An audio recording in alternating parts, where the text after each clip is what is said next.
Hey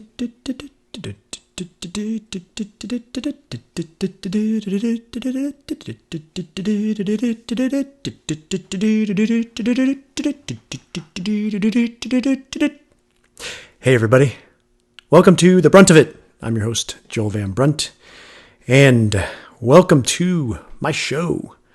I hope you're having a good weekend. It's Saturday at the time of this live stream recording, and I am trying to make this better bit by bit. So I thought of my 1% improvement for this podcast. I'm jumping ahead of myself, but you can see the window behind me.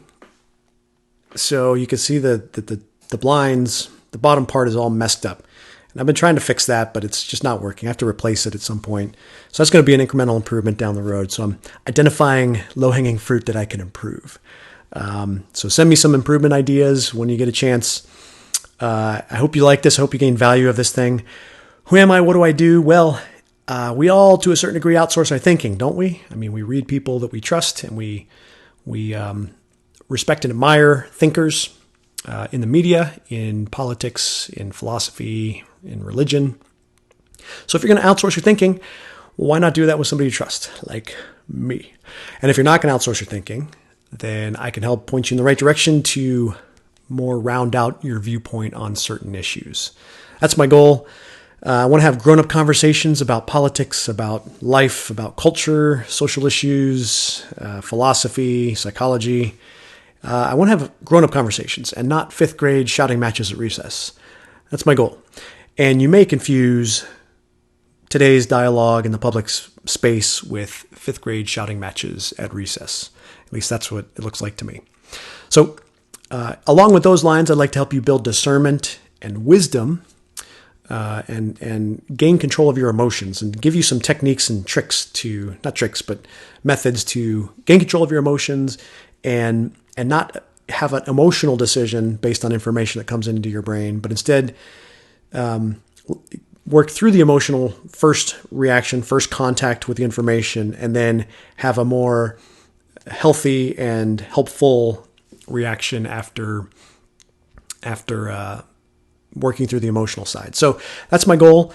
Wouldn't we want to have more civil dialogue? I mean, seriously, it's weird that this has become a niche. Right? Where the civil side, the grown-up conversations are in the minority. Instead, the majority is who can fire up the other side or who can fire up their own base more, who can have emotionally charged headlines that can serve the confirmation bias and that hit to people's emotions and get them all riled up. And who can do that better? Is it Fox News or is it Washington Post? Who does it better? MSNBC. So that's what this is, the brunt of it. And intro to me, 20 years experience in the military, academia, the private sector, small business, even in LA and Hollywood as a starving actor. Worked on a political campaign. I've got a technical background with an engineering degree from in my undergraduate. I have a public policy degree from a top-level school. And I've also got that creative side. So I was, like I said, a starving actor in LA for a while and did a lot of creative projects. So exposed to a whole bunch of different people over the last 24 years in 8 different states. And I've experienced all these different cultures. And I feel like what I can bring to the table is to have those domains of knowledge, to widen out domains of knowledge and perhaps offer you things you haven't considered before as we grow together and get incrementally better in having these grown-up conversations. So hopefully you'll join with that. And like I say, most episodes in the beginning this is my view on people. People will take data points in their life, whether that's interactions with a person or that's interactions with an idea, a philosophy, a religion, and they will draw a narrative through those data points to make sense of those data points. We are meaning-making people, and we need to have that narrative to make sense of the world around us. And that's just part of the human condition. Now, when we do that, we start to exclude bits of information that might be relevant to how we ought to think about things or how we might think about things in a more nuanced and more constructive and more helpful way. So I was just having a conversation with my brother about this. earlier today. And he, I was thinking about how we're all busy. We're all busy people, and we have full-time jobs, and we have families, and we have extracurricular activities, and we have children that we're driving all over the place, and all these commitments. And oh, by the way, we want to unwind at the end of the day and read a good book or watch a good movie, of which I watched 2 last night. Good movies. And so you might pull out of the political and the public discourse for periods of time. And I would in fact encourage you to do that. There's many who have found value in fasting from media, fasting from television, fasting from cable news, fasting from Twitter, for a period of time, just to kind of reset your brain. My brother was mentioning that he's been kind of fasting a little bit, really disengaging with a lot of the public discourse because he just doesn't find it very helpful and useful, which is a great practice. And it made me think that even in the midst of doing that, as you're coming back, and let's say that's kind of your normal state of affairs, you don't really pay attention to politics or the public discourse until you have these big events hit, like COVID-19, or maybe the 2020 election, or maybe the midterms, or you name it, a recession, or you start to pay attention when there's some big thing in the news, some big breaking piece of news, like a Supreme Court justice nominee. And then you start to pay attention a little bit more than you might. And when you start to re-engage, you may pick little bits of information out of the news and develop a narrative for how things are going. And so what's highly going to influence that narrative is going to be the emotional draw of the headline you read or which particular op-eds you read.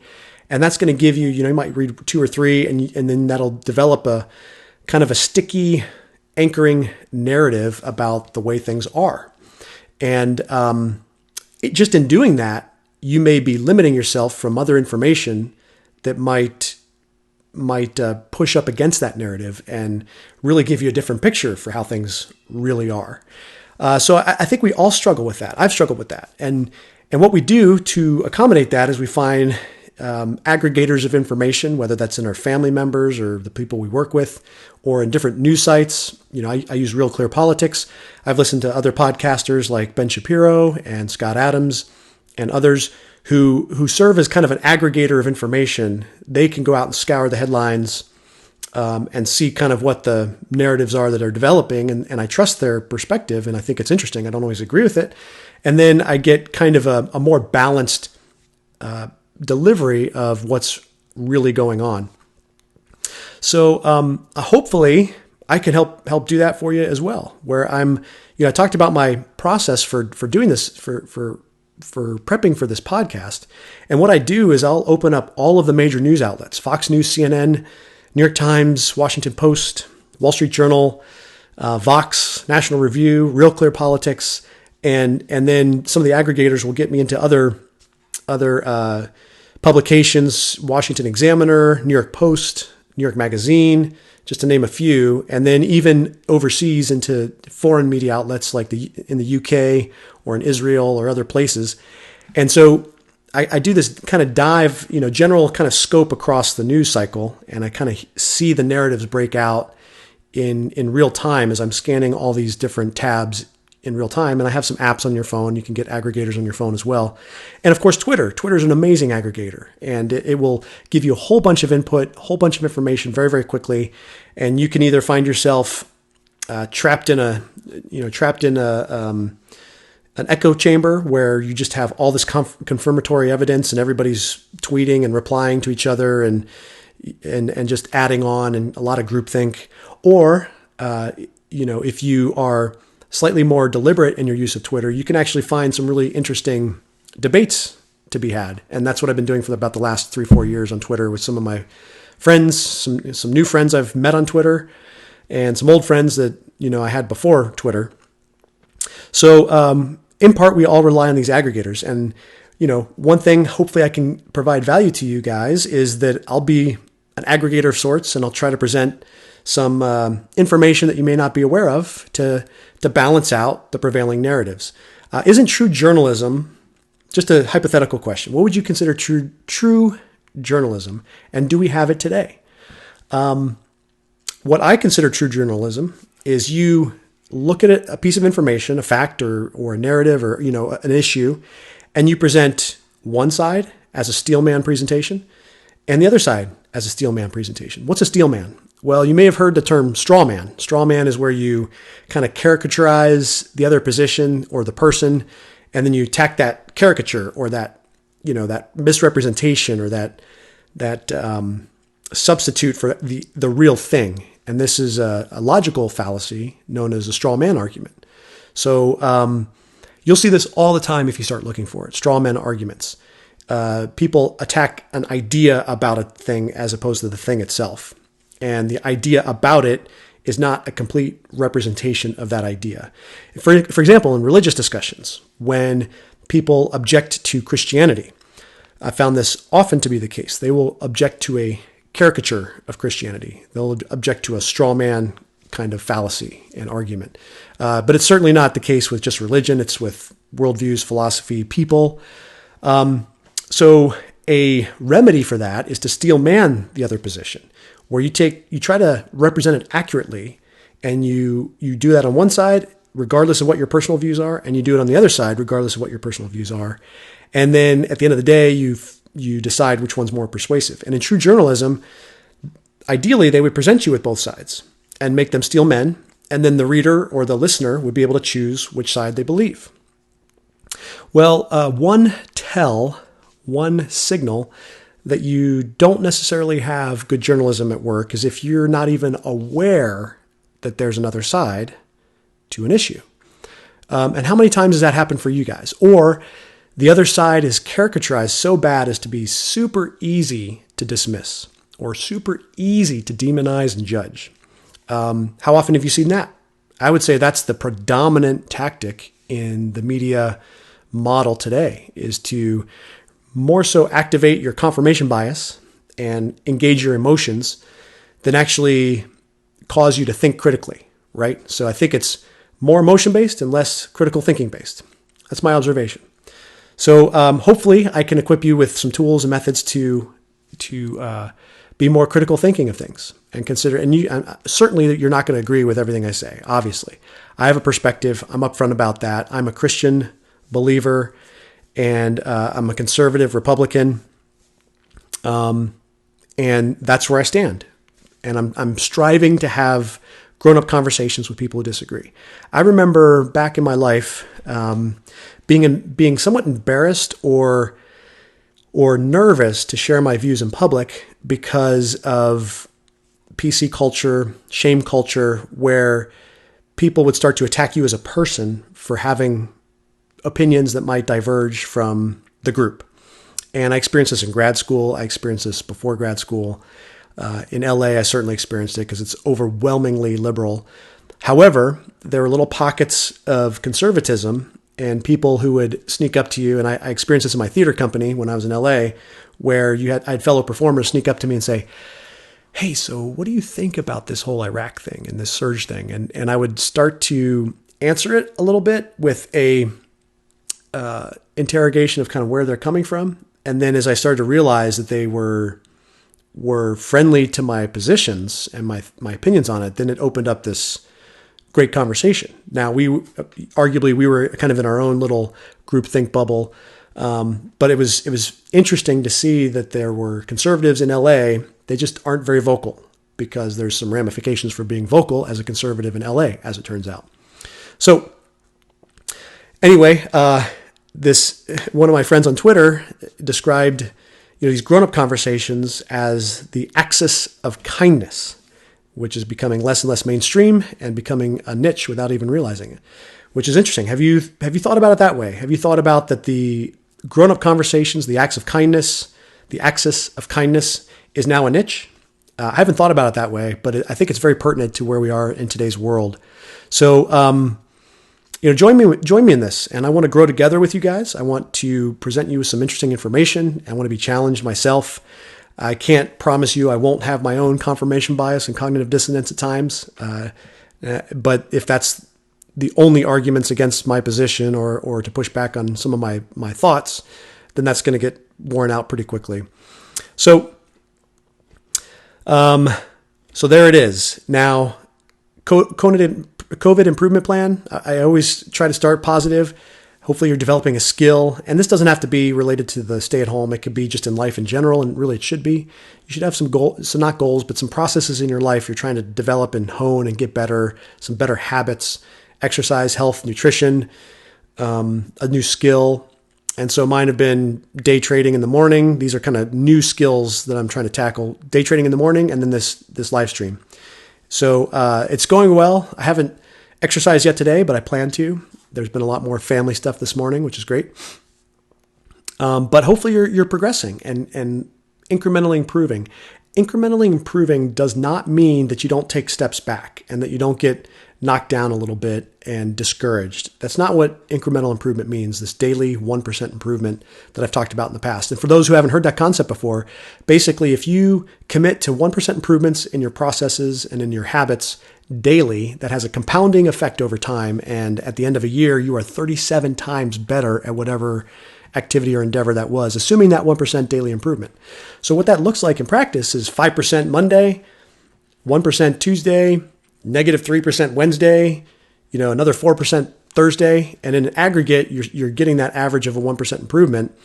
And you're realizing that exponential gain, a little bit down the road, and then it just, boom, it bursts forth. So we'll see. I'm going to put that to the test and see if that works with this live stream in terms of reach and appeal. We'll see. 1% incremental improvements.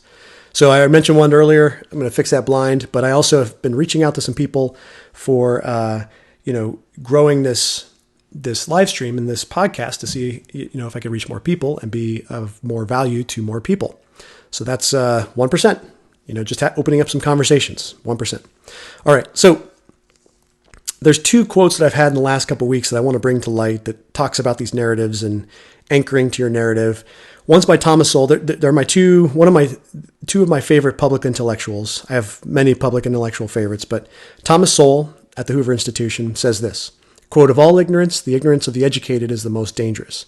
Not only are educated people likely to have more influence, they are the last people to suspect that they don't know what they're talking about when they go outside their narrow fields." So that's Thomas Sowell. And then Jordan Peterson says it this way, and I've kind of condensed this quote a little bit because it's a kind of a longer quote. He says, "Our axiomatic systems orient us in the world and regulate our emotions. So when something axiomatically impossible happens, people are going to scramble to find reasons that don't require retooling of their worldview. Often that means accusing someone else, because then they have to change and not you. A worldview adjustment is a major revolution, and you may not recover from it. It just might do you in." So that's Jordan Peterson, and I think that describes really well this narrative concept and anchoring to our narrative and resistant or dismissive of information that kind of rubs up against and challenges that perception, that awareness, and that understanding that we currently hold about the world and about the way things are. Okay, so getting into the content, I wanted to first start talking about some general concepts, because I think this will help understand our modern world. Fake news. There's been a lot made about lies, fake news. Politicians, it's not new to accuse politicians of lying. I mean, that's been an accusation forever. I mean, every single president has been accused of lying. Every single politician has been accused of lying or misrepresenting or whatnot. So the current criticism in the current context is nothing new. It seems like it's promoted as a line of critique in stronger ways than in the past. And so I thought I'd talk about that for just a minute. What is the difference between lies, exaggeration, hyperbole, optimism versus promotion of concepts? If you're optimistic about something versus you're promoting it and telling people to go do it, how does this all work in today's conversations? So I first wanted to talk about the definition of hyperbole. And where did it go? Hyperbole. Okay. So here's the definition of hyperbole. Exaggerated statements or claims not meant to be taken literally. Okay, so exaggerated statements or claims not meant to be taken literally. That's hyperbole. Now, I want to tie this into a quote lifted from The Art of the Deal. Here's the quote. Quote, "The final key to the way I promote is bravado. I play to people's fantasies. People may not always think big themselves, but they can still get very excited by those who do. That's why a little hyperbole never hurts. People want to believe that something is the biggest, the greatest, and the most spectacular. I call it truthful hyperbole. It's an innocent form of exaggeration and a very effective form of promotion." So that's written by our president. What is that? 33 years ago. 33 years ago, he wrote this. So the truthful hyperbole has been in his thinking and his style for at least 33 years, and likely much longer than that. So I wanted to start with that, because if you can start with what he's told us himself in writing about the use of hyperbole, perhaps we can understand a little bit better about his use of language in public. Now, before I continue, I want to go on and, I was thinking about lies and what constitutes a lie. And hyperbole, exaggeration, does that constitute a lie? Does it meet the threshold that we think of as a lie? And I was kind of loosely surveying people I know and asking them, and some people say yes and some people say no. It's kind of the example of a hyperbole. Yeah, we caught a fish and it was this big, and really it was this big, but directionally it was true that it was a big fish, and it was really exciting for you to catch this big fish. That's kind of the purpose of hyperbole, is to also express the excitement or the general truth direction of what's being uttered. So that's an example. There's plenty of others. This is the greatest thing since sliced bread. And we have it in our modern language all the time. Wow, that is the greatest idea since sliced bread. And, that is the best thing I have tasted. That's absolutely the best food I've ever had. These are hyperbole and exaggerations. Now, they're not in the strict sense true, because it may not be the case that it's the best food you've ever had or whatever. But in the moment, it's expressing a form of truth, a directional truth. And by the way, this is on both sides. This is on Trump. This is kind of his way of speaking, and it's on AOC. AOC had a famous interview a while back where she talked about directional truth. So anyway, I thought, okay, well, what authorities are there on lying? And certainly Wikipedia would be one, but I actually went to the Stanford, plato.stanford.edu, which is kind of a philosophical encyclopedia of sorts.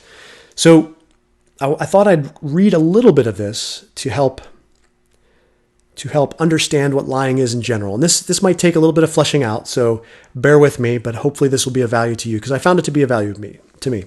So, traditional definition of lying. There is no universally accepted definition of lying to others. The dictionary definition of lying is, quote, "to make a false statement with the intention to deceive." But there are numerous problems with this definition. It is both too narrow, since it requires falsity, and too broad, since it allows for lying about something other than what is being stated, and lying to someone who is believed to be listening in but who is not being addressed. The most widely accepted definition of lying is the following. Quote, "A lie is a statement made by one who does not believe it, with the intention that someone else shall be led to believe it." Lying is making a statement believed to be false with the intention of getting another to accept it as true. This definition does not specify the addressee, however. It may be restated as follows. And then this is a formal kind of logic thing. To lie is to make a believed false statement to another person with the intention that the other person believe that statement to be true. So this is kind of the most accepted form of a lie. And you can see, if you just simply apply this definition to some of the things we hear in public, then the threshold of what constitutes a lie versus what doesn't constitute a lie starts to change. And the fact checks that you see in the Washington Post and other places of what is a lie and what is not changes. So I would encourage you, the listener, to apply this definition, at least as a baseline, because there, as we'll see in a second, there's different ideas about what constitutes a lie. So this is the traditional definition of lying, and there are at least 4 necessary conditions for lying. First, lying requires that a person make a statement condition. Second, lying requires that the person believe the statement to be false. Okay, that is, lying requires the statement be untruthful, so there's an untruthfulness condition. Third, the lying requires the untruthful statement be made to another person, so there's somebody who's being addressed, the addressee condition. Fourth, lying requires that that person intend that the other person believe the untruthful statement to be true, which is intention to deceive the addressee condition. So then it talks, this article, and I would encourage you, plato.stanford.edu, and just look up lying or lie, and this will come up. So it talks about these conditions in detail, these 4 conditions, and then it talks about objections to traditional definitions of lying. And I want to this gives you a very, very surface level introduction to what scholars and philosophers would think about lying. Okay, objections to the traditional definition of lying. 2 kinds of objections have been made to the common accepted standard, which I just read. First, objections have been made to each necessary condition on the basis that it is not necessary for lying. According to these objections, the current definition is too narrow. Second, objections have been made for the 4 necessary conditions being jointly sufficient for lying, on the basis that some further condition is necessary for lying. According to these objections, L1 is too broad. So you have 2 objections. One is it's too narrow, and one is it's too broad. Okay. So the first one, conditions are not necessary. Against the statement condition, let's see if I want to read this one. So is this the big, broad? Yeah, this is going to be... Okay. So that's two big picture objections. Now, there's 2 categories I want to talk about now. So I'm skipping some content, but just to kind of open up the dialogue and knowledge about this issue. So there's deceptionism versus non-deceptionism about lying. And hopefully this short paragraph will spell out what those 2 mean. There are 2 positions held by those who write on the definition of lying: deceptionalism and non-deceptionalism. The first group, deceptionalism, hold that an intention to deceive is necessary for lying. So intention to deceive is necessary for lying.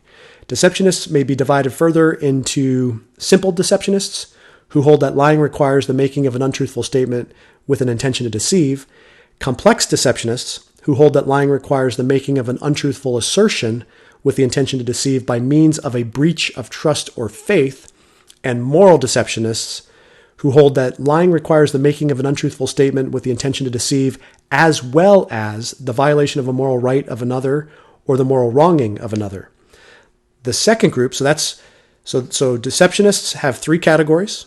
Okay, so deceptionists fall into 3 categories: simple deceptionists, moral deceptionists, and complex deceptionalists. And then the other category, non-deceptionalists. The second group, non-deceptionalists, hold that intention to deceive is not necessary for lying. They see the traditional definition as both incorrect and insufficient. Non-deceptionalists may be further divided into simple non-deceptionalists, who hold that the making of an untruthful statement is sufficient for lying, and complex non-deceptionalists, who hold that a further condition, in addition to making an untruthful statement, is required for lying. Some complex non-deceptionalists hold the lying requires warranting the truth of what is stated, and other complex non-deceptionalists hold that lying requires the making of an untruthful assertion. So there you have it. Who knew, right? Who knew there was so much information just on lying? It seems kind of straightforward, but it's not so much straightforward. So intent is involved, perhaps. Is it? Is it for you? Is intent in what's uttered necessary in your mind to constitute a lie? Or can you tell a lie without realizing it because you believe it to be true, but as it turns out, it's not true? Is that a lie? So these are interesting questions that all of us have to face all the time in life. But in this article, what I did is I looked up the word hyperbole. And it only appears one time in this article, and it's a pretty long article. And this is under the context of, I want to make sure I categorize it correctly. This is under non-deceptionalism. Okay, so saying that intention to deceive is not necessary for lying. So this is that camp. So intention to deceive is not necessary. So this is where the word hyperbole pops up. And this is based on work of Jennifer Sowell, who is an academic in this field. And there's a definition of lying that comes up. And this is the 14th definition in the article. So this is a pretty complicated issue. And I want to quote from it. If the speaker is not the victim of linguistic error, malapropism, or using metaphor, hyperbole, or irony, then they lie. If they say that P, they believe P to be false, and then 3, they take themselves to be in a warranting context. So in other words, this is a pretty strong definition of lying in the sense that, as I interpret this, it excludes hyperbole, it excludes irony, it excludes using metaphor, and strictly holds to they say something they believe to be false, and they also are claiming for themselves a warranting context. In other words, their utterance of that statement is going to be causally or going to influence other people as if it were true. I think that's the warranting context, and somebody might have to correct me on that if they're an expert in this field. So anyway, I wanted to present that because what do we know about Trump? Well, we know what he said in The Art of the Deal, that he uses hyperbole. We also know that he's a negotiator and a sales guy. So negotiations, I took a negotiations class in grad school, and one of the things we practiced was having opening moves, which would anchor the other person in the negotiation.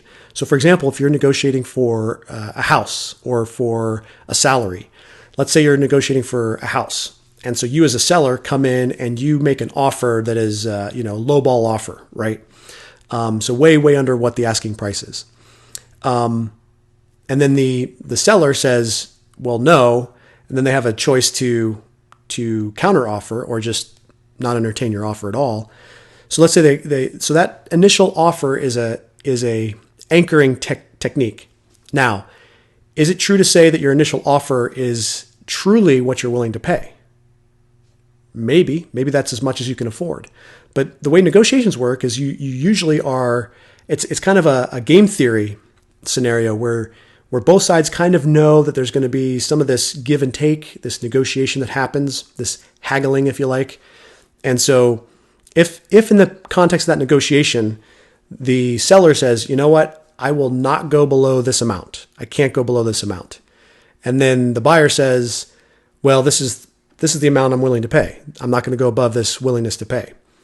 Are those lies if in fact, whether the seller or the buyer is actually willing to go a little bit past what their limiting thing is? So in other words, this becomes complicated pretty quickly as you get into negotiations and hyperbole and some of these communication styles that we know is the background of the current administration. Now, how many people who are covering the administration and the media have that background or are that exposed to that background or who have taken negotiations classes and applied it in this scenario to offer a more balanced view of utterances of the administration? Maybe some, but I would say largely not many. So I wanted to offer that deep dive in the lying category because I found it helpful. I thought the hyperbole context was very helpful for me to understand the president. So all this coming back into the whole thing he said about chemicals and UV treatments of COVID-19. And I said yesterday that I believed him to be brainstorming in public. That was kind of my initial going in. And since I hadn't actually watched the clip when I did the show yesterday. So I watched the clip after the show yesterday. I watched Dr. Birx's reaction and I read the transcript. And I will deviate from people who say that he was talking about UV, shooting UV inside the body. It's possible he was talking about that, but I don't think it's established. Now, I think he was brainstorming about, stuff getting injected. and just brainstorming, just kind of being hopeful, being optimistic, and laying it out there. It was a bad idea. He should not have done it. But in the context of this optimism and this hyperbole and this brainstorming that I talked about yesterday, that's very different. That's very different, I would offer, than the President of the United States actually promoting a particular health regime, and encouraging people to inject chemicals into their bodies. And if you look at some of the feedback, this has really exploded the media on his performance and his aptitude for being in the position he's in. So just caution you, if we have dropped to the level where a mere brainstorming and suggestion in public is now going to be causal for people to actually try this stuff at home, like the fish tank cleaner people, I think we've really underestimated the intelligence of the American people to weigh hyperbole and brainstorming for themselves, and really not take that as seriously as maybe some would want us to take it. That's me. That's a lot of people on my side. So I want to offer that. Now I know he shouldn't, he has to be careful with his words. Yes, he's got to be very careful with his words. And if he's loose with his words, that could potentially have consequences. Yes, I agree with those two things. But making claims that now blood is on his, this could lead to deaths. This could lead to people doing things that they shouldn't do. And it's all his fault. Let's have some context. And the context is the hyperbole. The context is the art of the deal. The context is the negotiations. The context is the brainstorming. I still don't think he should have said it. And I won't defend that he said it in the sense that, he was perfectly okay to say it. He shouldn't have said it. It was reckless. It was dumb. And he should have said it. But that, to me, is like a larger contextual conversation about the way the president thinks. He's a negotiator. And if we know that going forward, hyperbole, then hopefully we can be a little bit tampered down on this, this lying critique. Now, lying critique is going to be around, and yes, there are lies that fit into the mainline definition. And maybe I should read that mainline definition one more time just so we can kind of judge what we've heard against that criteria. So the main agreed, most common definition stated in this article is a lie is a statement made by one who does not believe it with the intention that someone else shall be led to believe it. So was that the case yesterday? Do we know that they didn't believe it? Do we know that they intended somebody else to believe it? No, I don't think it meets that threshold for me. So anyway, I'm going to move on out of that context, out of that discussion, and go into another thing. So Mark Schneider, who I follow on Twitter, had a tweet, and he was retweeting Michael Moore. Michael Moore was saying, wow, Planet of the Humans had 1 million views in its first 48 hours on YouTube. Now, just 36 hours later, it's nearly 2 million views. That's because the public knows we're losing the climate battle thanks to profit and greed and leaders who led us wrong. So that's Michael Moore. Sounds like backing up his documentary, Planet of the Humans, which was very, very critical of green energy. And if you haven't seen it yet, you should. So Mark Schneider tweeted, and so it begins. 2 million people just watched Green New Deal die before their eyes. Perhaps it is time for the Green Nuclear Deal to rise from those ashes. Yes. I've been skeptical of renewables for a while because with a science background, I wasn't sure that the physics held up. And what I mean by that is nothing's free. You can't get energy from nothing. It's got to come from somewhere. And so when you construct solar panels and when you construct wind turbines, of which I've been on the ground right in a wind turbine farm and looked up, and I've flown over literally hundreds, if not thousands of windmills as a pilot, helicopter pilot. So flying lower to the ground and flying past wind farms and just seeing the sheer magnitude of the construction project to get these huge turbines and these huge blades to, set up. Well, if you peel back the onion and you look at all of the processes that go into making that initial product, wind turbine or solar panels, and how much energy is used to make it, and then to transport it, and then to construct it, and then to maintain it. All that energy footprint for the value that you get from the green source, whether it's wind or solar, and I'll just talk about those two for right now. Some will say that you would be better off simply burning the carbon or burning the energy, using the energy to just source the grid, rather than use all this energy for renewable that's not going to pay you back for the energy invested in the construction and tear down and maintenance and yada, yada, yada. Now, one of my friends says, well, that's older, first generation technology. And sure, that might be possible. Maybe the technology is advanced where the payback for green energy solutions, renewables, has flipped the curve, but I suspect not, because I think that when they make those claims, there's hidden costs in there that they're not accounting for. That's my suspicion. Now, I haven't seen any reporting on this, but I do know that Germany has gone largely renewable, but they're still seeing their carbon footprint increase. And I think that's, at least the article I read a while back was attesting that that's just a simple physics problem. You can't get something from nothing. You have to burn energy to get something that can glean energy out of the environment. So that's where and I was advocating for this green nuclear deal. Mark Snyder and other people, Schellenberger, are promoting this on Twitter. And so you should go follow those people, because it'll keep you up to date on those things. And I think that's the way that you could get Democrats and Republicans to come together about climate change, is to go full bore Generation 4 nuclear and really amp up how we do that. Like France, France is, I think, 100% nuclear. So, where do you think the Trump administration stands? Have you seen any reporting on it? Because I haven't until today. So John Solomon, who's an independent journalist, he has a Just the News website. So he reports today, and the headline is, Trump moves ahead with plans to revive U.S. nuclear program, domestic uranium production. And so President Trump is moving ahead with plans to revitalize the country's nuclear energy sector and help the domestic uranium industry, releasing a blueprint report this week on how the U.S. can regain its competitive global position with China and Russia, aggressively moving to surpass the United States. The 32-page report, released Thursday by the Energy Department, follows uranium recently being put on the list of strategic minerals, and Trump requesting in July 2019 that federal officials draft a plan to restore America's competitive nuclear advantage.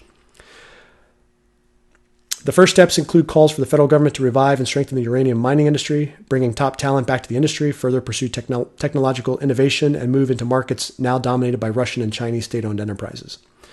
More specifically, the plan calls for using a reported $1.5 billion fund to purchase U.S.-produced uranium over a 10-year period to create a national stockpile and to prohibit uranium purchases from China and Russia. The report also concludes that restoring the country's competitive nuclear advantage is a national security interest, which includes making sure there is enough enriched uranium for nuclear-powered military equipment. And then America's lost its competitive global position with nuclear, is a quote. So this is promising for me. Now, it's not full bore into Generation 4 nuclear, according to this report, but it is concrete policy to advance the nuclear industry in the U.S., which I can't help but think that's got to be in the discussion for climate change. If we're really concerned about carbon, then splitting atoms seems to be the most effective way to get energy from nature without spending tremendous amounts of energy to get there for diminishing returns with renewables. So I'm an advocate of green nuclear deal. I think that is the way forward. That is a way that Democrats and Republicans can agree on the climate change issue, with minimizing carbon footprints. You could have a nationwide fleet of electric vehicles powered by nuclear plants all over the U.S. and effectively be carbon free, with the exception that you have to spend carbon to build those plants in the first place and maintain them. That's certainly true. But once they're built and once all that stuff's established, the lifespan of it is tremendous, and it can produce a tremendous amount of energy over that lifetime. So it'd be interesting to compare what the payback is for a nuclear device, especially Gen 4, versus a renewable. So if anybody has that out there or any references, I'd love to take a look at that. So that's Michael Moore. If you haven't seen this film, Planet of the Humans, it's really great. It causes you to really, it challenges a lot of your thinking about renewables, challenged mine. Although I had that kind of, you can't have a free lunch. It just doesn't work in physics. So I always thought that there was a physics problem that wasn't really being discussed or addressed, except by a very few people. So that's enough on that. And then moving on, COVID-19 updates. I've been talking about models and experts in public policy for a while, how much we trust models, how much we invest, how much we decide based on models, how much we judge other people based on models. What do we think about experts? What happens when experts disagree? So as I've discussed, models are only as good as the assumptions going into the model. And sometimes those assumptions can be faulty, like the death rate, like the infection rate, like the number of hospital beds, as was pointed out recently. So there's this interview from a UK outlet called Unheard. And the interview was of Professor Johan Giesecke. Johan Giesecke. And what was really interesting about this interview, so first of all, who is Johan Giesecke? He is an epidemiologist, and he is a senior advisor to the Swedish government. So the Swedish model, very different from the rest of Europe and the US in that they did not do a stay-at-home. They basically did really strict social distancing guidelines for the elderly, but everybody else could continue life as normal. So presumably he had an impact on that decision, this Johan Giesecke. So let me read some of this article. So it's a great interview. It's on YouTube. You can just Google Unheard and type in maybe Swedish expert, and it should pop up. It's about just shy of 15-minute video. And I want to read what some of the outcomes were to this interview. And it's a very short piece, and this comes from unheard.com. Okay, Swedish expert, why lockdowns are the wrong policy. That was one of the more extraordinary interviews we have done here at Unheard. Professor Johan Giesecke, one of the world's most senior epidemiologists, advisor to the Swedish government, he hired Anders Tegnell, who is currently directing Swedish strategy, the first chief scientist of the European Center for Disease Prevention and Control, and an advisor to the Director General of the WHO, lays out with typically Swedish bluntness why he thinks, and then here's the list of things that came out of the interview. 1. UK policy on lockdown in other European countries are not evidence-based. 2. The correct policy is to protect the old and the frail only. 3. This will eventually lead to herd immunity as a byproduct. 4. The initial UK response before the 180-degree U-turn was better. 5. The Imperial College paper was not very good, and he has never seen an unpublished paper have so much policy impact. That's fascinating. 6. The paper was very much too pessimistic. 7. Any such models are dubious basis for public policy anyway. 8. The flattening of the curve is due to the most vulnerable dying first, as much as the lockdown. 9. The results will eventually be similar for all countries. 10. COVID-19 is a mild disease and similar to the flu, and it was the novelty of the disease that scared people. 11. The actual fatality rate of COVID-19 is in the region of 0.1%. This is one of the top epidemiologists in Europe.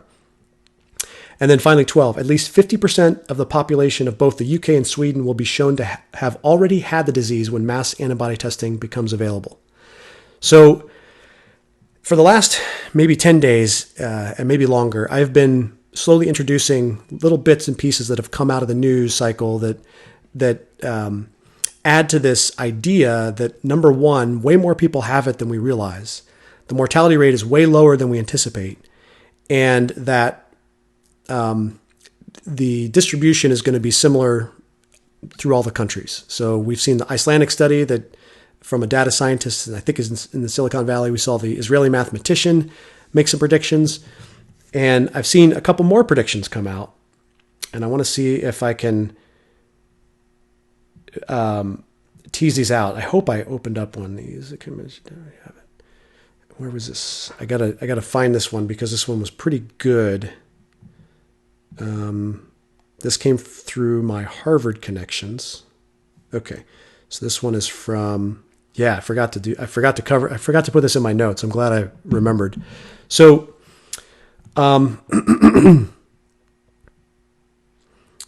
Which one first? Okay, so I covered this professor, and now I'm going to talk about some questions on the antibody test. So these antibody tests have popped up in Los Angeles, New York City, Florida, Santa Clara, Germany, Europe, different places in Europe. And so the New York Times did this investigative piece where they actually looked at all 14 antibody tests. It wasn't the New York Times who initiated it, but they covered this survey of the 14 antibody tests. Of the 14, they found 2 that were 99% accurate. They found 4 that had accuracies between 11 and 15%, and these are 15% false positives. And then the rest had about 5% false positives. They also found an issue that some tests had false negatives. In other words, if you had the disease, let's say 3 months ago as opposed to 1 month ago, then the antibody test might produce a false negative saying you've never been exposed to it when in fact you were. I'm not sure how they exactly determined that, but that's something that came out of the piece. So the headline, which I thought was interesting, is now it's calling into question these antibody tests as, can we trust them as informative of how much the public has been exposed to this already. So anyway, I thought that isn't the same criticism applicable for the tests themselves, which early on we heard that they were producing false positives and false negatives. So you think you have COVID-19, you go get a test, comes back negative, but you actually have it. Or you go get tested and it's positive, but you actually don't have it. So if you were to do an antibody test later, it wouldn't show up in your system. So this criticism cuts both ways, but I found it interesting that the New York Times is posting this because there's been a lot of material coming from all over the world about these antibody tests and from prominent people who are all saying roughly the same thing: much lower mortality rate, fatality rate, and that way more people have it than we suspect, than the caseload is currently. So then some contacts from my Harvard connection sent me something out of Singapore. So it's a regression-based modeling on the data from different countries to estimate the pandemic life cycle curve and predict when the pandemic might end in different countries and in the world. The prediction is updated daily with the latest data. So similar to the University of Washington study in terms of real data getting plugged back in the model. Codes from Milan Batista, data from Our World in Data. The analysis and predictions are only for educational and research purposes. Now, it has, I don't know if you can see this, but it has every single country. And so you can see they're all basically bell curves, and they all have predicted end dates of their pandemics. So let's go through this. Singapore ends around May 13th. Saudi Arabia ends around June 1st. United States ends around May 9th. Italy ends around May 4th. Qatar ends around July 8th. Now, if I actually click into some of these graphs and I look at the dates, for the United States, it starts let's see. I guess it starts back in January, but the first cases aren't until March. So early March through May. So how many days is that? March, April, May. That's roughly 60 plus 9, so roughly 69, 70 days. Why do I bring this up? Because this Israeli mathematician predicted 70 days till the end of the pandemic. And then a couple days later, this data scientist from Silicon Valley in a Medium post looked at the data. He predicted 75 days. So now the Singapore study, now that's the US. Let me look at another. I'm doing this in real time, so bear with me. So let's look at Singapore. Singapore starts, I need glasses. No, I don't. I don't need glasses. Starts in March, late March, well, about mid-March, and then May 13th. So again, March, April, May 13th. So maybe a little bit later in March is the start, and then May 13th. That's still roughly in that 70-day range. Let's look at another one. Let's look at Italy. How about Italy? That's a big one. That was one of the early ones. So that starts in late February, okay? And that ends May 4th, okay? So mid to late February and ends May 4th. That's about 70, 75 days. So these are all consistent projections. And one thing that came out of this interview with this professor in Sweden was it doesn't matter the mitigation of the countries in the overall distribution and final result of the people who are infected. What would matter is, the hospital beds and making sure we don't overwhelm the healthcare system. But all we're doing is flattening it a little bit, but the start and end dates don't change much. So that's kind of the takeaway I got from that. And then I wanted to point out one more article from the New York Times, which is titled, "Amid Signs Coronavirus Came Earlier, Americans Ask, Did I Already Have This?" And this has been a discussion probably in your family. It certainly has been in my family. My brother and sister-in-law thought that they were sick in early January and were wondering if that was it. And there's been other people who have shared, through colleagues that I have, that they had some weird thing that happened to them in January, and maybe they had it.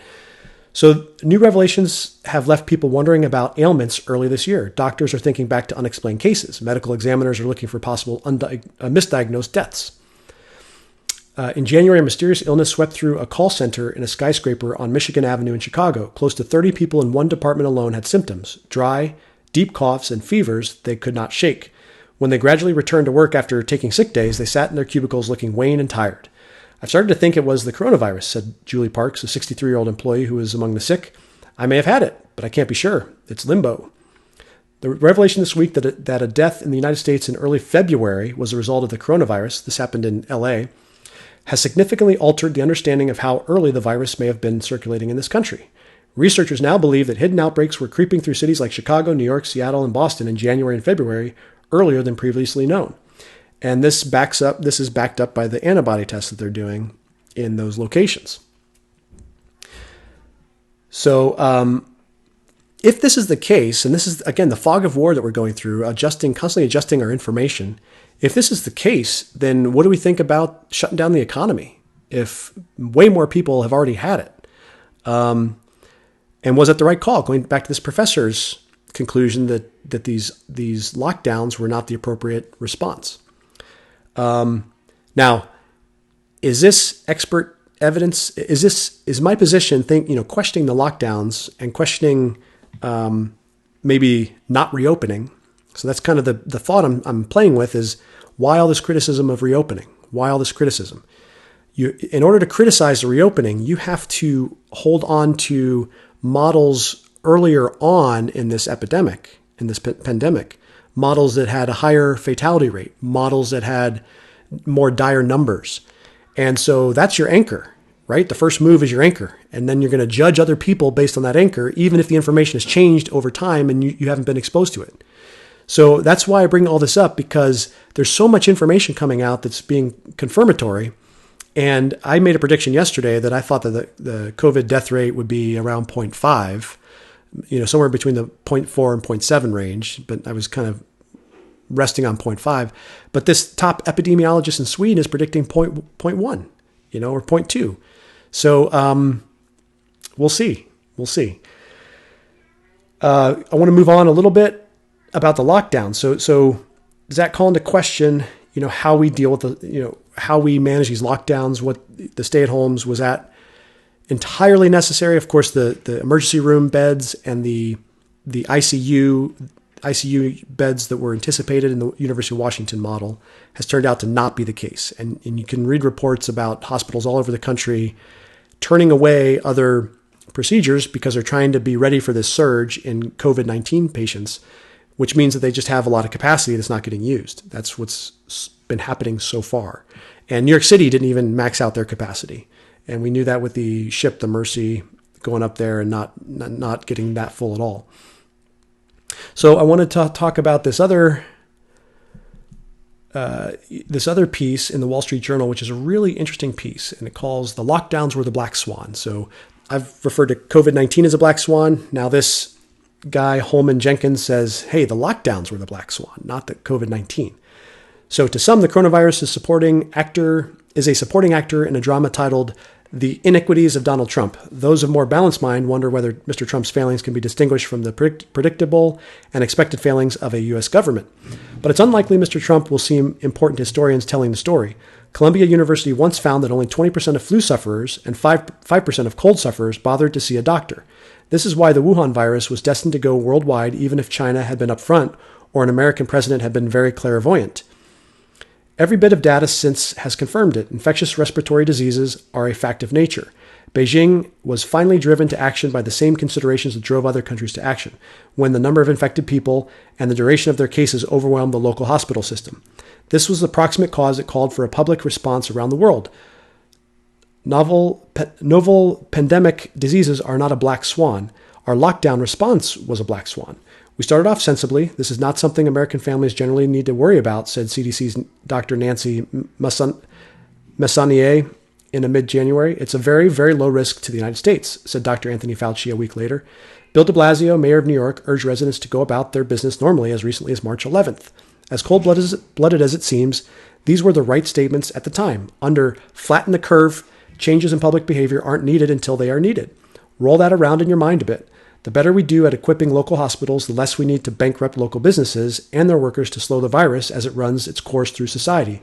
That was the idea we started with. So, again, I remember initially it was flatten the curve, but what was going to happen was going to happen. And I remember being advised by doctors in one of my roles that everybody's going to get it, or a lot of people are going to get it. If you're going to get it, you're going to get it. There's nothing you can do. It's just whether you get it in the next 3 weeks or maybe in the next 3 months.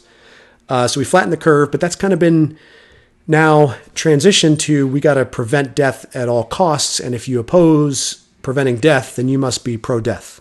And I'll get to that in a second. That's next. I'm jumping ahead of myself, but not even the UK Imperial College study that so alarmed the world's policymakers recommended indiscriminate lockdowns and shelter-in-place orders. If we meant what we said, we've overshot in many places. Beds are empty. A ventilator shortage did not materialize. We failed to set aside enough capacity to treat other medical conditions like strokes and heart attacks. That's costing lives. What happened? From Bill Gates to your local editorialists, a new priority waddled to the fore. We decided that whatever contributes to killing Americans at a routine total rate of 8,000 or so a day, it shouldn't be the coronavirus. Accidents, yes, 6% of deaths. Heart disease, yes, 23%. Flu and pneumonia, yes, 20%. These deaths are allowed, but not deaths from the coronavirus, even at the cost of economic ruin for millions. The cure being worse than the disease. Of course, the media and the public are free to decide now. They never wanted to flatten the curve. They wanted to be spared the virus altogether. But explain how this is to be done and explain why. Okay, so anyway, I wanted to kind of close with that idea that we have to be open to the fact that maybe what we did worked. Certainly, it might have worked and helped flatten the curve, but it's not going to be preventative in causing the loss of life that was probably inevitable. And I think that's the takeaway from this Swedish epidemiologist and the takeaway from this Wall Street Journal opinion piece. And in light of that, while the bickering and political divide about reopening and castigating and condemning governors for opening and this federalist friction between the federal and the state and the local municipalities and all the rest, this is friction. This is friction in war. This is the fog of war where you have contradictory information, and we need to make the most sense of it. Where I stand is I think there's a lot of confirming evidence over a long period of time, about 3 weeks now, that are suggesting and kind of showing through data that we still don't have quite a handle. And our first attempt at modeling this and getting a handle on it is turning out to be not accurate. That's my takeaway, and we really need to adjust our thinking to the new information coming in order to not do something exacerbating the cure being worse than the disease. That's the brunt of it. All right, going into politics, you could see that kind of how narratives are shaping up a bit. If you kind of scan the New York Times and the Washington Post, it's, I'm just going to quote some of them: dire warnings and aggressive pushback as Trump promotes sham cures. Trump's suggestion of this. WAPO, U.S. officials scramble to warn against bogus cure floated by Trump. Have we really become this stupid? I heard it. I read the transcript, and he was not claiming this was a cure. He was not encouraging people to do it. I mean, that was clear in the transcript. That was clear in the video. Now, he brainstormed in public, and he brainstormed about something that was kind of dumb. But are we really that dumb to think that, do we really believe that Trump, in his mind, was thinking that people should go do this? I don't think you can find a single person to believe that. Maybe some think, really take the most negative interpretation. But sham cures, promotes sham cures. He wasn't promoting sham cures. He was asking questions in a brainstorming manner. So you can really see how the narrative is shaping up, and for political reasons, because if he's going to go up against Biden, he's got the upper hand. He's at least cognitive, and he's at least got his faculties working, whereas Joe is in decline. And so this is an attempt to kind of make it look like Trump is also in decline, or maybe more in decline. And that's what you're seeing. And I think that's unfortunate, because it's not looking at the larger context. And the larger context, I hope I illuminated earlier in the podcast with his background in hyperbole and business and entertainment. Now, in business and entertainment, if there's two disciplines where I have seen brainstorming the most used personally, it is business and entertainment. You have brainstorming sessions with writers. You have brainstorming sessions with your strategists in business. And you have to create a safe environment for people to have these ideas come to the surface. Trump might have been kind of in that thinking for some reason. I don't know. I can't read his mind. But with that background and knowing his background, with a very successful career in entertainment and a very successful career in business, you can't rule that out. Is I guess what I'm saying. And if you can't rule that out, then that carries with it a slightly more charitable interpretation of those utterances. So, but it continues. Now, all these dire warnings, and now the Republicans, there's a New York Times piece that says how Republicans became the party of death. And this is just a not very good article, but persuasive, because it's going to confirm people's biases. Why do I think it's not a good article? Because I just mentioned that COVID-19 is going to, the epidemiologists and the doctors say it's going to do what it's going to do. And the lockdown is just going to slow it down maybe a little bit, or flatten the curve, but the start and end date are going to be the same. So you just might have, a flatter, fatter curve, as opposed to a real steep spike and then a steep decline. So when we accept that, and we've flattened the curve now, that was the initial bargain, now let's reopen. And the critique is now the people wanting to reopen are anti-life. That's just ridiculous on its face. It removes all the context of the initial bargain, which is to flatten the curve. So I want to read a little bit from this, and it's so frustrating. So this is a guy, Timothy Egan, and the quote is, how Republicans became the party of death. I look at the numbers every day, sometimes every hour, sometimes before dawn. China is not to be trusted, nor is Russia. I'm always curious about the latest death toll out of Sweden, a country with a riskier, more self-regulated approach to keeping people apart. And cheers for long-suffering Bell'Italia, finally seeing a drop in active COVID-19 cases. All of us want the same thing, a roadmap to the way out. The scientific consensus is clear and not that complicated. We need a significant upgrade in testing, contact tracing to track the infected, nuanced and dutiful social isolation, all to buy time until a vaccine is developed. Is it? Is that the consensus scientifically? I don't see that. I mean, I just referenced an expert in Europe, one of the premier experts in Sweden, who didn't say any of this. So I don't know. That's an assertion that is not backed up by anything. But the political way out reveals a stark divide and some true madness. For Republicans, the pro-life slogan of theirs is just another term for nothing left to lose. They are now the party of death. When Lieutenant Governor Dan Patrick of Texas doubled down this week on prior remarks elevating commerce above life, there are more important things than living, he said on Fox News. He was speaking for a significant slice of his party. People are disposable. So is income. But one is more important. I'm not going to get emotional. But I want to point out the error, okay? And in preparation for the error, I have pulled up two quotes from our history. The first quote, give me liberty or give me death. Who said it? Here's your American History Lesson 101. This was said by Patrick Henry in 1775 at the Second Virginia Convention, okay? Give me liberty or give me death. Does that suggest that there's something more important than life? Or more important than death, which is what he just criticized Dan Patrick of Texas for doing. More important things than living. And then I'm going to give you another quote. And some of you in the New England area might immediately pop to mind, because you'll see it on license plates on people's cars. What is it? Live free or die. So this is the official motto of New Hampshire. It's on the license plate. It was a toast written by General John Stark, who was New Hampshire's most famous soldier of the American Revolutionary War, and he had this toast on July 31st, 1809. So he declined an invitation to an anniversary reunion of the Battle of Bennington, and instead he sent his toast by letter. And the letter said, "Live free or die. Death is not the worst of evils." So there's the context. Do you see it? Do you see it? This op-ed is now trying to paint an entire half of the country as pro-death, removing any context of American history of how we think about such things as liberty and freedom.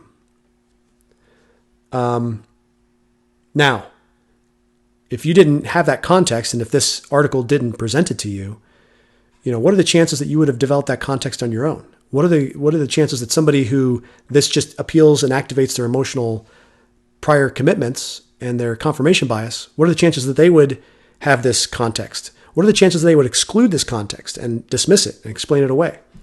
We could be better than this. We can definitely be better than this article out of the New York Times. Okay. Let's see. We're running out of time. Okay.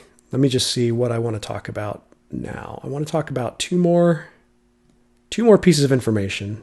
I should have really talked about these earlier because I still think stuff gets buried in the modern dialogue, but all the stuff we talked about is important. But if you've been following the IG Horowitz's reports and his declassification of FBI footnotes and whatnot, you'll notice some alarming things that have come to light, and it's getting obscured in the news cycle.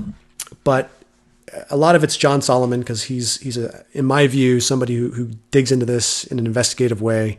The criticism of him is he's a conspiracy theorist. I talked a little bit a while ago about the critique of conspiracy theorists to actually legitimate investigative journalism, and just the little bit I've seen of John Solomon, I think he's more on the legitimate investigative journalism piece. He's not jumping in front of his skis in terms of his conclusions. But so he was, talking a lot about what these declassifications meant earlier in the week. Now I'm happy to find another guy, Jeff Carlson, and this is from the Epoch Times. And he basically,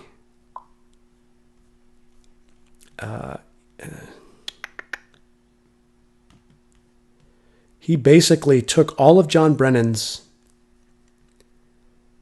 I'm not getting past the paywall now. That's a bummer. He took all of John Brennan's media quotes, what he told the public, what he told Meet the Press and all the press people in 2016, 2017. And I'm gonna have to paraphrase it. This is the Epoch Times, but he took a whole bunch of different quotes, and you can read all the quotes, and I did. And all the quotes seem to suggest, first of all, it's very vague. A lot of quotes are vague. But he's asked some pretty specific questions at times about what the CIA knew about the FBI's investigation, kind of what information they handed over, and specifically asked us about the Steele dossier. And the way it reads is that John Brennan was making it sound like the Steele dossier was one part of the FBI's investigation, justification for the FISA warrant, and then there's a whole bunch of other very sensitive corroborating evidence. That's what it kind of sounded like in a lot of his quotes. Well, what we've learned from the Horowitz report is that was not the case. The FBI predominantly used the Steele dossier. And the part that they didn't use from the Steele dossier came from two news outlets, two articles from news outlets. And that's all we have. We have the Steele dossier and those two news articles. That's it. So all this innuendo and implications that John Brennan was saying publicly in 2016 and 2017, I think led to this false narrative that there was much more stuff there than there actually was. That's why I bring it up, because that's not good, and I don't want that story to die, because that is manipulating people to believe something imaginary on a massive scale, and that's by people in power in government. And if you favor truth and you favor having an accurate picture on reality, then I can't see how you would defend that. But there might be a defense out there for him making these public statements. If there is, I'm all ears. Please let me know what it is, because I'm having trouble. So that is what I want to talk. I'll skip that article. And then the last thing, I've been following the Tara Reade allegation against Joe Biden. Well, in the last day or so, it's been now being reported that, we knew Tara Reade told her mom. And I guess in the original Intercept interview back in March, she actually said that her mom phoned into Larry King Live in 1993. Well, the Intercept actually went out and found the 1993 transcript and interview. And so I'm just going to read a little bit of this. On August 11th, 1993, King aired a program titled Washington, the Cruelest City on Earth? ? Toward the end of the program, he introduced a caller dialing in from San Luis Obispo, California. Congressional records list August 1993 as Reade's last month of employment with Biden's Senate office. And according to property records, Reade's mother, Jeanette Altimus, was living in San Luis Obispo County. I have a friend in San Luis Obispo. Here is the transcript of the beginning of the call. King, San Luis Obispo, California. Hello. Caller. Yes, hello. I'm wondering what a staffer would do besides go to the press in Washington. My daughter's just left there after working for a prominent senator and could not get through with her problems at all. And the only thing she could have done was to go to the press, and she chose not to do it out of respect for him. King. In other words, she had a story to tell, but out of respect for the person she worked for, she didn't tell it. Caller. That's true. King's panel of guests offered no suggestions, and instead the conversation veered into a discussion of whether any of the men on set would leak damaging personal information about a rival to the press. Reade, after being read the transcript of the call, said that it gelled with her memory of it, and after the video has surfaced, confirmed it was her mother's voice on the call. Quote, I haven't heard my mom's voice in a while, she said. There are several notable things about the emergence of the call. On the one hand, the caller does not specifically mention sexual harassment or retaliation, as Reade had recalled. On the other hand, the reference to being unable to get through with her problems aligns with Reade's claim that she complained to superiors in Biden's office and got nowhere. And the references to going to the press makes clear that the caller is talking about more than just generic problems at the office. The problem, she makes clear, would damage the senator if exposed.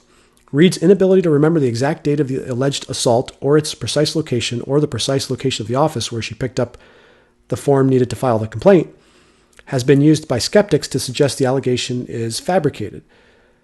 What the emergence of the call shows is that even if Reade's memory is off on timing or details, the substance of her claims, in this case that her mother called Larry King and discussed her situation, can still be true. The call also calls into question the credibility of Biden's denial. Reade said that she filed a complaint about Biden's harassment with Marianne Baker, effectively the office manager in the Biden office. The Biden campaign released a statement from Baker which said that neither Reade nor any other employee had ever complained about improper behavior. In all my years working for Senator Biden, I never once witnessed or heard of or received any reports of inappropriate contact, period. Not from Miss Reade, not from anyone, Baker said in the campaign statement. These clearly false allegations are in complete contradiction to both the inner workings of our Senate office and to the man I know and worked so closely with for almost 2 decades. For Baker's statement to be true, Reade would have had to have lied to her friend, brother, and mother about having complained to Biden's office.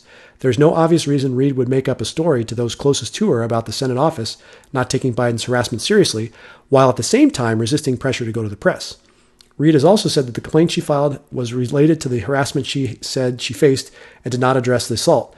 The complaint was left with Biden's office, and if it still exists, it is with Biden's papers at the University of Delaware. The school recently told reporter Rich McCaw that the papers are sealed until 2 years after Biden leaves public life. Okay, so on its face, this allegation from Tara Reade has now taken on a level of credibility that is, in my view, far in excess of Christine Blasey Ford against Brett Kavanaugh, which is the most recent sexual Me Too movement, sexual assault, sexual impropriety allegation. And why? Because she told people contemporaneously at the time, soon after the event, and now we have a public disclosure of a call to the press, presumably about this event. So the story's starting to line up, which raises the credibility. And this presents a real problem because they just treated the Brett Kavanaugh situation with, CNN had 700 news stories about Brett Kavanaugh and Christine Blasey Ford, 700. That dominated the news cycle back then. Now we have COVID, which is masking some of this. But I think as we start to draw out of COVID and go into the summer, this story is going to be pretty big, is my estimation. And we'll see how it plays out. And obviously, I'm of the mindset that innocent until proven guilty and due process. Yes, yes, yes.